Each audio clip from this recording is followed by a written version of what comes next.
E a gente começa com uma reflexão, né? O que é mais importante? Marketing, vendas ou operação?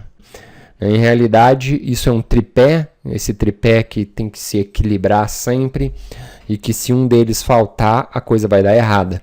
A gente tem que ter sempre um bom trabalho de marketing, um bom trabalho de vendas e uma boa operação. Porque se faltar marketing, não vai ter gente para comprar, né? Então não acontece as vendas. E se faltar vendas, não vai gerar dinheiro. E se a gente operar mal, a gente não vai entregar o outsourcing decente, a gente não vai conseguir entregar valor para os nossos clientes. Então, uma outra reflexão que eu faço nesse início é: você vende para empresa ou para pessoas? Muitos acham que vendem para empresas, só que no fim do dia a gente está entregando isso para as pessoas que trabalham nas empresas.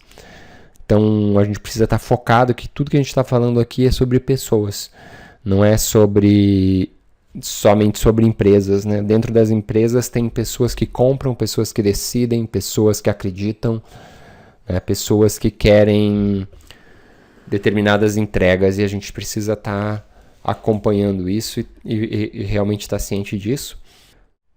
Bom, quando a gente fala de marketing e vendas, a gente precisa entender esse ciclo. Tá? Que as pessoas que estão no mercado são estranhos a nós, a gente precisa atrair eles tanto para o nosso blog quanto para os nossos conteúdos nas mídias digitais, enfim, que esses estranhos nos conheçam, viram e que se tornem visitantes das nossas plataformas, das nossas páginas, e que a gente possa capturar esses contatos, né, que eles se transformem em leads, e a gente possa converter mais à frente em clientes, fechando o negócio com eles. E se a gente entrega bem, a gente faz com que esses caras nos promovam. Então, e é um ciclo virtuoso, que os promotores trazem novos estranhos, que visitam, que nos conhecem, que dão seus dados, que nós nos relacionamos, eles viram clientes comprando da gente e vão nos promover. Muitas vezes as pessoas acham que redes sociais é a solução para tudo e que as pessoas todas estão nas redes sociais. O que a gente precisa entender é que existem muitas redes sociais, são centenas de redes sociais, e que a gente tem que estar na rede social que o nosso cliente está. Então, por exemplo, se nós somos especializados em atender advogados, a gente tem que estar nas redes sociais de advogados. Se a gente atende técnicos de TI, por exemplo, a gente tem que estar na rede onde estão os técnicos de TI e falar a língua para eles e entregar valor para eles, né? Então, as redes sociais podem ser uma fonte de cliente de faturamento, sim, elas podem fazer a diferença no nosso negócio, mas a gente tem que estar atento que a gente tem que ter a estratégia certa para cada segmento de cliente, né?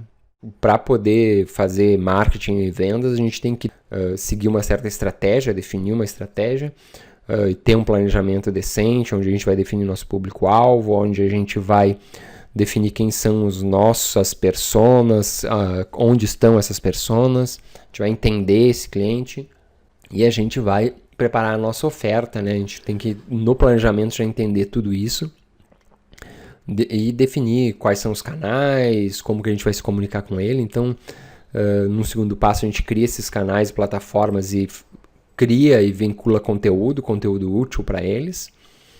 E a gente tem que estar alinhado com o que esse cliente quer consumir. E a gente precisa construir aí uma base de fãs e seguidores, né?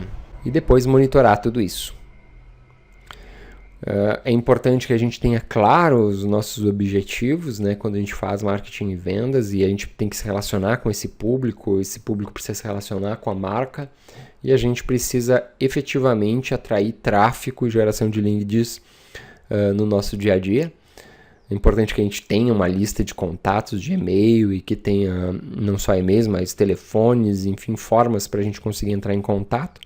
E a gente precisa engajar esse público com conteúdo de qualidade, tá, pessoal? Não é só fazer propaganda, a gente precisa gerar conteúdo, 80% de conteúdo, 20% de propaganda. E o nosso conteúdo tem que ser desenhado para um público-alvo específico.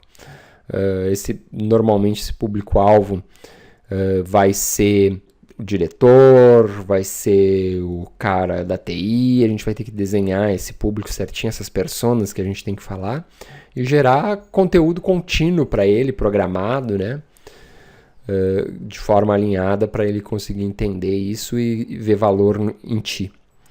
né? E a gente tem que ter um calendário contínuo de publicação e manter esse cliente sempre atualizado com as notícias relevantes, né? 80% de conteúdo e 20% de venda, né? Então já falei isso e reforço que é muito importante. E a gente tem que publicar regularmente, tem que publicar no momento ideal, tá? Postar na hora que os clientes estão online, e não fazer spam, né? A gente precisa fazer uma comunicação assertiva, a gente não pode estar todo dia incomodando ele, então a gente precisa organizar isso, né? Mandar conteúdo realmente útil e relevante para esse público. E não é importante a gente ter muitos fãs ou coisa do tipo. Às vezes as pessoas tem que ter milhões de seguidores, milhões de fãs. Gente, você tem que ter a pessoa certa. O teu público tem que ser o cara que tu é relevante para ele, tem que manter ele engajado. Não adianta ter 1 milhão de seguidores e quando você posta um conteúdo ninguém vê.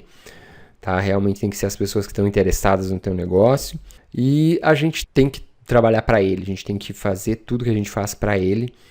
E normalmente quando a gente posta orgânico, a gente atinge 1%, no máximo 5% de uma publicação, então a gente tem que pensar estratégias para aumentar esse engajamento sempre, né? E uma coisa importante é a segmentação, porque você tem que falar para o público certo, porque quando a gente paga para vincular anúncio, se a gente colocar uma segmentação aberta, não definir onde vai aparecer esses anúncios nem para quem, vai gastar o nosso dinheirinho todo, rapidinho, e é muito fácil a gente gastar R$1.000 numa tarde se não segmentar direito. Então a gente deve dizer quais são as cidades, se são homens, se são mulheres, quais são as idades, né? Por exemplo, se vamos falar para os técnicos, a gente vai segmentar de 18 a 30 anos, por exemplo.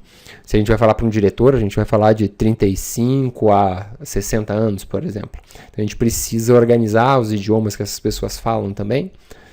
Então isso é fazer segmentação, né? Outra característica da segmentação é o direcionamento para atividades dessas pessoas. Por exemplo, se a gente vai fazer uma campanha para os proprietários de empresas, a gente usa essa segmentação. Se a gente quer fazer para técnicos de informática, a gente vai selecionar lá na nossa segmentação técnicos de informática.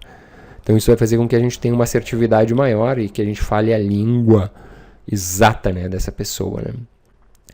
Existem vários lugares que a gente pode estar anunciando. Um deles é o Google, né, o ads.google.com. Aqui eu fiz uma pesquisa sobre outsourcing de impressão, vieram várias empresas. E essas empresas aqui que tem do lado do nome delas anúncio, elas estão pagando para aparecer aqui. Então você pode pagar no Google através do Ads para fazer isso. Só que é importante você segmentar para que o seu anúncio não apareça no lugar errado. Por exemplo, essa Renove RS é uma empresa de Porto Alegre e essa pesquisa eu fiz em Caxias. Está aparecendo para mim como empresa de outsourcing e pode ser que isso não seja relevante, tá? Porque eu não quero uma empresa de Porto Alegre para me atender, eu quero uma da minha cidade, né? Já essa outra segunda empresa, a Vibrato, ela é de outra coisa, terceirização financeira. Eles usaram provavelmente a palavra outsourcing e está aparecendo para o público errado.